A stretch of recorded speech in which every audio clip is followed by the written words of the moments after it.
All right, so here it is. Very excited. I scored a Myford Super 7. That's right. Been after one of these babies for a long time. Make a long story short, I saw it on eBay. Guy was getting jerked around, kind of pulled it. I contacted him. He didn't want to deal with the headache. He wanted the cash and carry transaction, and that's what I did with him. And he was happy to have my money, which I can't believe because there was so little of it given for it. And I was uber happy to have the lathe with all of these attachments. Now do yourself a favor and like pause this video to look at all these attachments for two good reasons. Number one, you won't have to hear my mouth. And number two, you can really see how good of a deal I actually got here with all of these beautiful attachments. That stuff as well. So I do have a question for anybody who knows about these machines. I did just change the belt. The belt was all torn up, so I put one of those things on it. Yeah, I know, it has a name. I'm not thinking of it. Anyway, I want to know if I could put a quick change box here. And if I do I have to change the lead screw? How does that all work, if that's a possibility? And if anybody has one, I'd be more than happy to buy from them. So, yep, this is, I believe, my 7th lathe to fit in the mix of the little machine shop I'm building. Well, you know, Bridgeport. And then we got all of this stuff here. I'm sure you guys all saw this crap before. But anyway, I collect machines. I love machines. I save machines. I'm not a machinist. I worked at a machine shop as a kid. I know my way around them. I know basic stuff. But I'm going to learn. Because one day I'm going to retire and have the time to do so. So with that being said, here is my collection of machines that give me great pleasure to own, and I am a tool nerd. I'll be happy to admit that. Bulova, very rare. One of the latest, I don't know if I posted a video yet on this. This thing, this is the shit right here. This is a Rivet, beautiful condition, and the coolest thing about this is it's number 19. Anybody knows anything knows that's pretty damn cool. I'd love to know exactly what year it was made. I got to figure that out. I wish somebody could help me on that. It's one question, if somebody can help me. Second question on the Rivet is, can I install this thread dial? I mean, I know I can install it, but will it be reasonable to do so? Or will it be like, it doesn't fit the lathe, it's not right, it's not proper? I don't want to ruin the lathe. And if not installing this will keep the lathe from being ruined, I won't install it. So I want to know about the thread dial, or is it normal practice to drill a hole and fit this? I want to know about the year, possibility. I want to know if it's a 608 or a Precision 8. No one can seem to tell me.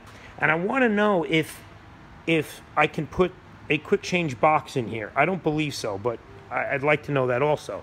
So those questions I have on the Rivet. The questions on the Myford are simply, can I put a quick change box there?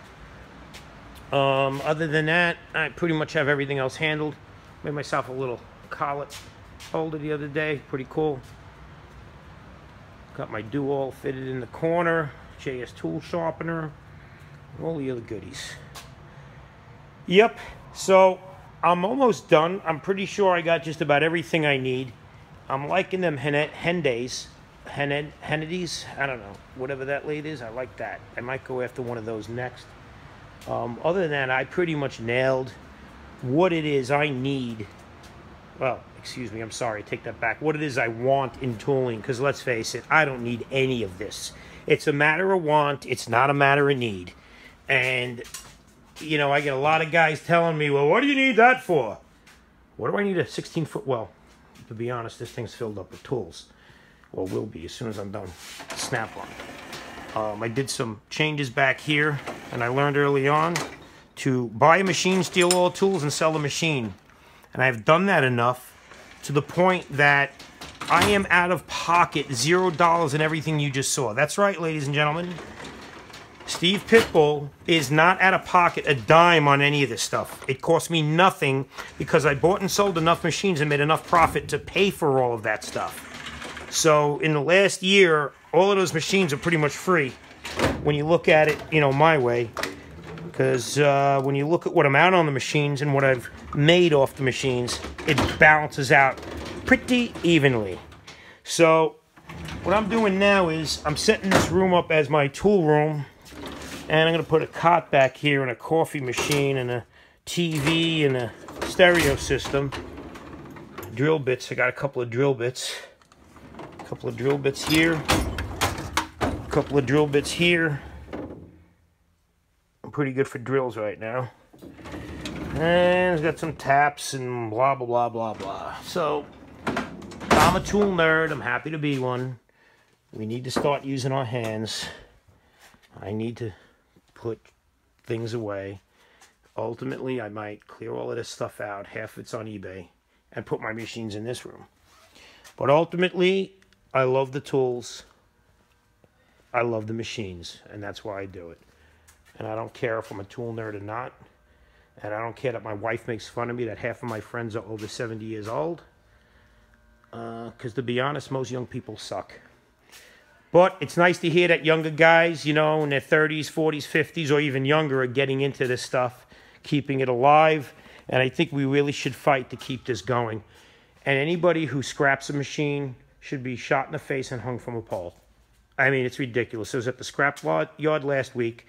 I see a 9-inch South Bend with this taper attachment on it. The whole machine looked like this. I see it in the scrap yard. Guy's going to throw it in a dumpster. I gave him $100. He gave it to me. I sold the machine for $350. I'm going to clean this up really nice. I'm going to sell it for $400. And that money goes to the fund of buying my machinery and tooling that one day I'll have a use for. And I could care less what people think about me, about having all these machines with no reason to do anything with them. It doesn't bother me at all. As a matter of fact, I can give a rat's ass what anybody thinks about me. But, you know, I'm just doing my best to set myself up so when I retire, I got something to do. Look at that little Sanford. How adorable is that thing sitting there right there? I got to put the light up. Boulevard. Yep, I got some cool stuff. I'm pretty much done collecting. Now I'm selling. Anybody's interested? M-Head, $750. Heavy 10, $750 with the taper. 9-inch, $1,200 mint condition. And then what the hell else? I had something else back there for sale behind the boat, which ran 107 miles an hour last week with no supercharger. That's something I got to throw out there. How many boats you know that are 29 feet long with a single big block with one carburetor that run 107 on GPS with 5 miles an hour left? That's right, ladies and germs. 107. I will run 112 with this boat, with that engine, once I prop it right. Here's the heavy 10, $750. Have a little Atlas, $1,100. These are all blowout prices, folks. I think the sander sold for $400. Good Taiwan. You know what? Without the bench, $150. There's the Bridgeport, $750. Take it. These are residual previous buyouts that I have that I don't really need.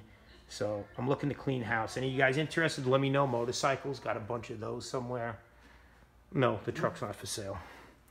Yeah, all right. Ah, shit. Ah, shit. Let the dog out. All right. Have a good night.